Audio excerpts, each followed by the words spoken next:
What's up everyone, welcome to today's video, welcome to the Video Game Fight School channel. Thank you very much for tuning in. So today we're going to be talking about combat design regarding boss fights in Gotham Knights. Now, Gotham Knights combat, in my opinion, I think is actually pretty well done. There are aspects to it that makes it simplistic and makes it somewhat enjoyable if you actually master and learn the systems within it.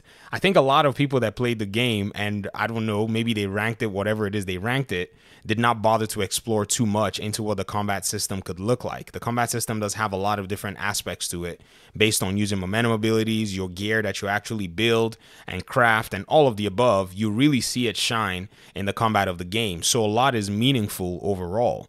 However, there's an aspect of the combat that I've noticed, and this isn't this one instance. I haven't seen it anywhere else, and that is with the second phase of the Harley Quinn crime villain story or progression or whatever it is. I think this part really did devolve, in my opinion, into a very weak, setup in regard to how they made this mission and the fight at the end of the day. Now, one thing about an RPG game is that boss fights is usually a highlight. No one is expecting that Warner Brothers Games Montreal is probably going to revolutionize the boss fight industry. I played Elden Ring. I burned like almost 300 hours on that game. So I got to see what I think are some of the best boss fights in all of the gaming world. So I was not necessarily expecting that this was going to be happening in Gotham Knights. I just wanted to play superhero simulator, punch bad guys, beat bad guys, until I got to this particular Harley Quinn setup. And in fighting this NPC, there wasn't really a problem with it. The NPC just, it was just a regular NPC, learn their moves, blah, blah, blah, and then you go on and that's it. But then you make your way into this place, and spoilers for those of you who may or may not have watched it, and this mission has some sort of, timed aspect to it where Harley Quinn is basically triggering these timed explosives. And at the same time, as you're, playing through it, you have to disarm the explosives while you fight a bunch of enemy NPCs. So the biggest challenge here was the mission design, to my, knowledge and in my opinion, I felt was a little bit, not so creative. And in my opinion, I don't think it really considered a few things. Gotham Knights has a series of enemy types that are quite annoying if you as you start to progress. Every faction has them. And one thing that this game is very good at doing is constantly spamming a lot of these projectile enemy NPCs. And one thing about them is too, they're also kind of OP. See, this is a design flaw that I think probably should have been looked at. Maybe they wanted to make the game more challenging.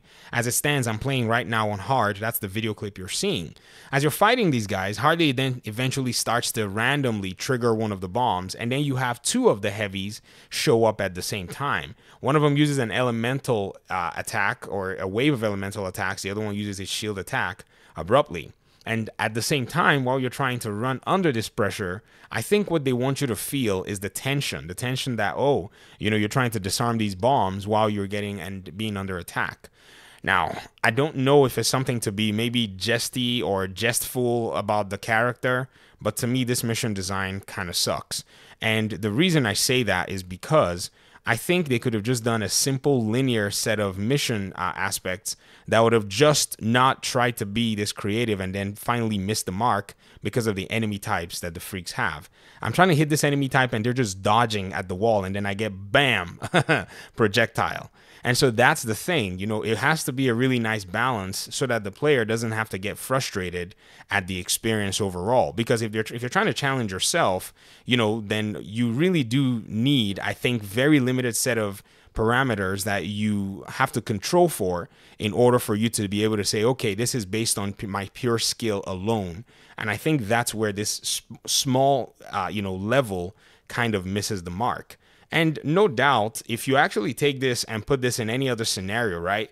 Like, maybe, I don't know, some guy is trying to, I don't know what he's trying to do. Maybe he's trying to fall down something, or, they're removing a ledge from his feet. And if the ledge gets away, he's going to hang and he's going to, die. That is kind of different.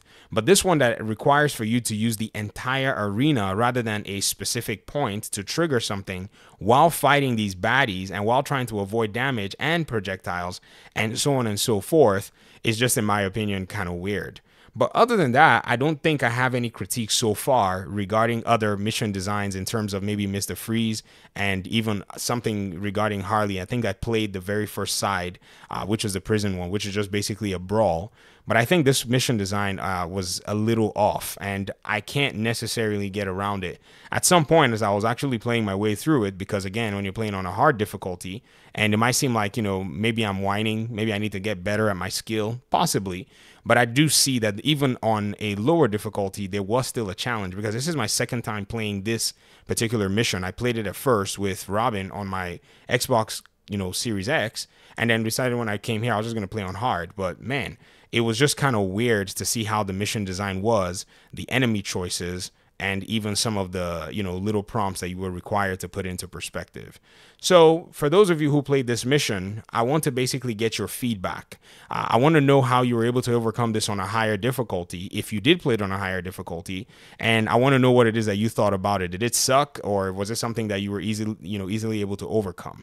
I can also understand that if you level up too, the enemy NPCs kind of become a joke, because you eventually start to, beat them, to shreds. That's also something that I probably could have maybe done so that I could get more damage. I'm also looking at my own playstyle, my build. I just literally fired up Nightwing here, and after using Red Hood, I took him out, and then I basically leveled up all his stuff with his ability points, and so I came back to play with him again. So it could be that I haven't really spec'd properly, and that could have been my deficiency. But I also remember the whole design, having played it the first time and even the second time, me not even being able to get around with it. But again, like I said, let me know in the comment section what your thoughts are regarding this particular mission part if you've played it. And if you haven't played it, I look forward to seeing what it is that you think about it. So thanks for watching the video. I really appreciate you guys' time and audience. And hopefully we'll talk pretty soon in another one.